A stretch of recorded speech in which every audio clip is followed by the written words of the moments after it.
What is going on, everyone? My name is Chris Chan, and this is the #1 show for senior care entrepreneurs. And today we're talking about, is everyone meant to be a leader? Are they? Very and we got good Dre, question. Big Hey, Dre, John Dre in the house. It's Dre boy or John. Okay, Dre. Okay, thank But if you say Dre boy, you got to say it the way you say it in your video. No. Dre boy. I wish we had a button that we could like cue that in right now, just so that we do a comparison and see who did it better, you know?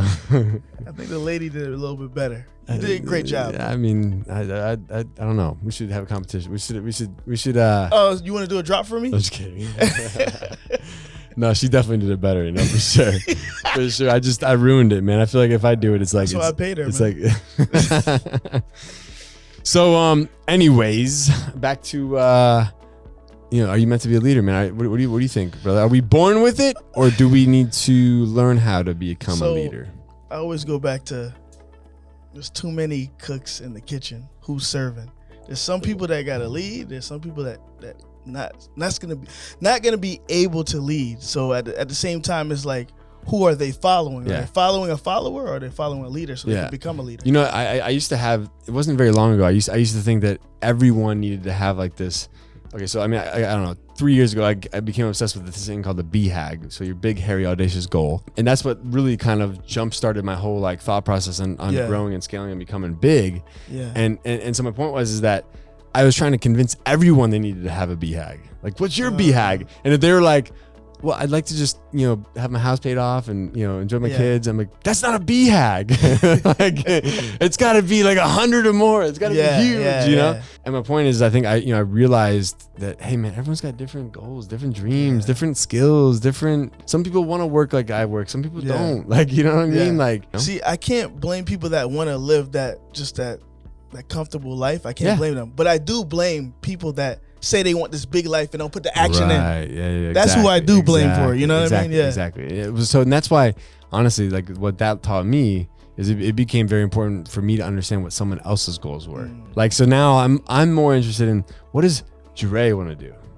What does so and so want to do? Like what do they want to do? Like, and can I help them achieve those dreams within our organization or not? Like, that's true, if I can help them achieve those dreams within our organization, great. Yeah. If I can't, then guess what? Like, at least I know that like at some point in time, they might go off and do their own thing, but maybe there's something that we can at least help them learn along the way, So let me ask you a question. So are leaders built or born? Yeah, thanks for bringing that back around to I know the question. I appreciate that, man. I know. Someone's got to steer the ship. Yeah. You leading this conversation. I'm trying to control a little I know, someone's got to lead. So, I honestly, so going back to kind of where I was going with that story, I think is just that I think it's kind of like one of those things you have it or you don't, but like, if you're meant to lead, you may not even know you have leadership skills, but they're just you're just doing it naturally. Now, if you can take someone that has leadership skills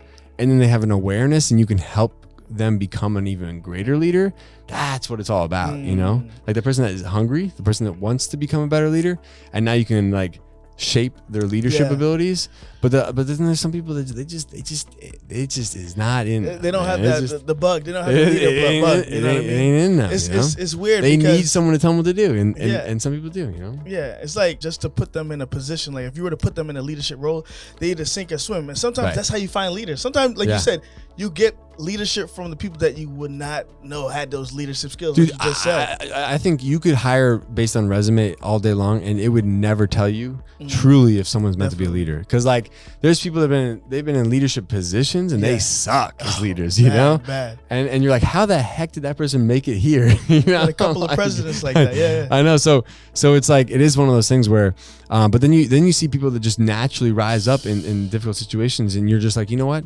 Dude, they just got genuine, authentic leadership, and like, I just got to take that person and start crafting those skills, So would you say it's like half and half, like just a little bit of the skills and then just like kind of like sharpening them? I don't know. I'm trying to figure it out. Like, because some people are born and some people have to get built to that level to become that leader that people could trust. It's hard.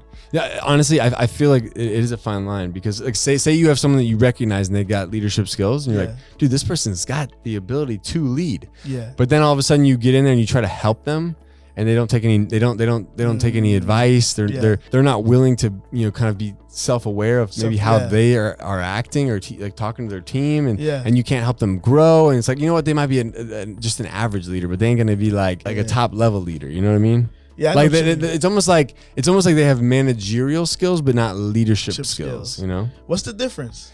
Like, so I look at leadership skills as like someone that's a leader can take me from point A to point B, you know, whereas someone who's a manager can help make sure that I stay at point A. You know? Like one's good at maintenance, you know, maintaining the organization, is everything running smoothly in A, and a true leader is going to is going to move the company or move the team in a direction, you know? So basically, like you said, the manager kind of just, all right, make sure everything's okay. And then the leader's like, let's go on this journey. Yeah. How far are we going to get? Right. We're not going to go that far in a journey if our leader can't bring us that far. You know what I mean? I understand what you mean. That just like a coach of a basketball team. 100%. You know, he has a whole bunch of people that's being managed, and he got assistant coaches that are managers. Right. And then he's the leader. Wherever he goes, they go. Right, exactly. So that makes sense. Yeah. And like they're learning leadership skills along the way, but it's just a matter of, do they take the next leap? You know, think about someone like who maybe is a general manager, an assistant manager in a store, you know, and they're doing like the day-to-day stuff, you know, the grind. It's the same thing every day, you know, and they're dealing with the problems. They're basically maintaining the company or maintaining things like by solving like repetitive problems. Yeah. Some problems might be the same. Some might require a little bit of intuition, you know, but they're not taking the company or the organization to a different place, you know, and that's really like that true leader. They have like this ability to say, hey, you know what? I want to go from here to here. I want to take the team like this standard to this standard of excellence, you know? And like they have an idea of like what they want to do to get there. And like, they're just willing to go take those steps.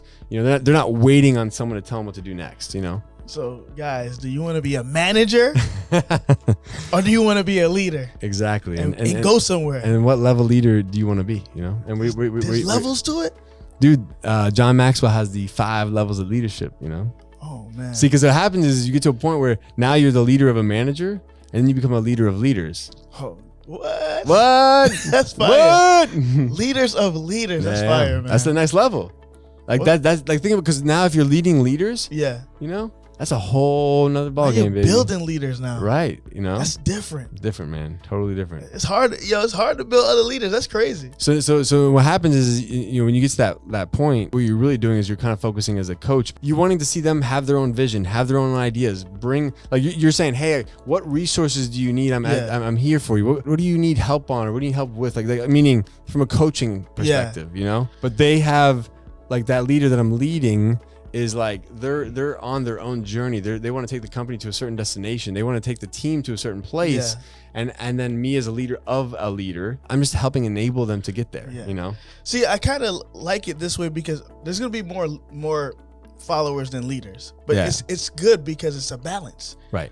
Imagine a bunch of followers and no leaders, and a bunch of leaders and no followers. Right. How would it be a leader if they have no followers? Right. That's what I always think, like, you know, just in general too, like there's always going to be people at different, like, not everyone. See, and that's what happened with college too, is like college tried to take everyone and put everybody into the system. And then all of a sudden now you had this like lack of tradesmen, you know, you didn't have the construction guys anymore, or you didn't have all these different people, you know, because everyone was like, oh, I need to go get a job, be an accountant, be a lawyer, be an engineer. And next thing you know, like all of a sudden, like they're getting out, they're like, oh yeah, I'm gonna go be an engineer. They're getting out of school and there's no jobs for them. No job. They're getting out of school as an accountant. Maybe, you know, maybe the jobs, like they said we're gonna pay X, but they're only paying $30,000 a year or $20,000 a year, right? Something crazy. Like you go out there and you look at the guy that's like, he's a plumber. Yeah. He's an electrician. Like they're making bank. They're making bank. They're making $100,000 a year. Just went to trade school. For like a short period of time. Didn't spend a lot of money. Exactly. And look at that, they got their own business. Exactly. At the end of the day. See, what college does is they say, oh, we give you the opportunity, but they don't promise you the outcome. They're just selling you a dream, baby. They're just selling you a dream, you know? They know that the outcome is unknown Right. go, but they'll give you the opportunity though. Right. No outcome, man. Yeah. It is sad, you know. I do think about that a lot because, you know, at the end of the day, I think it's important for people to really assess like what is it they want to do with their life, and then go get educated. I mean, you can learn more today on freaking YouTube than you could ever go like, and it's for free. YouTube for free. University. I've been on it since for 10 years now. Right. Yeah, and I should get a badge. I know. Yeah. I should get a badge. And the thing should get a coat too. Right. And you probably learn more on that. Then you've learned, and I hate to say it, then you probably learned to go to UCF. I learned all my videography skills from YouTube. Yeah. And guess what? Somebody from Full Sail learned their stuff from Full Sail, came up to me, and we both did videos. And he was like, "How do you know all that stuff?" Yeah. I said, "YouTube." I said, "How do you know all that stuff?" Full Sail. I'm like, "Dang, YouTube looking way better. That university better." You know what I mean? Exactly. Like, it's just telling you how powerful YouTube taught me a lot. Yeah, 100%. Yeah. Dude, That's what it is. It is what it is. No, it's so true, brother. I think at the end of the day, man, you know, I think to some degree, you know, people are born to be leaders, and then can you nurture the leadership in others? You know, can you identify that leadership skill and then nurture it? You know. Also, like you said, they're born to be leaders, but it depends if they sharpen their skins to stay leaders. Right. Some people are born to lead, and then they stop sharpening their sword, and then now it's like it's going downhill. Their leadership, they haven't practiced. They've plateaued. So it just really all depends. But I like the balance, though. I wish there were more leaders, but I do like the balance, of just followers and leaders. So. Yeah, no, it keeps everything equilibrium, you know. So for sure. Well, if you guys like to learn more about opening up your own business in the senior care space, make sure you head to our website, chrischanna.com. And thank you guys so much for joining me and Dre on the #1 channel for senior care entrepreneurs. We'll see you next time. And let's get back to work. Hey guys, thank you so much for joining me. If you'd like to learn how to open your own adult daycare center, go to adcpro.com. If you'd like the latest business tips, click here, and make sure you subscribe to our channel. Click here. We'll see you guys next time.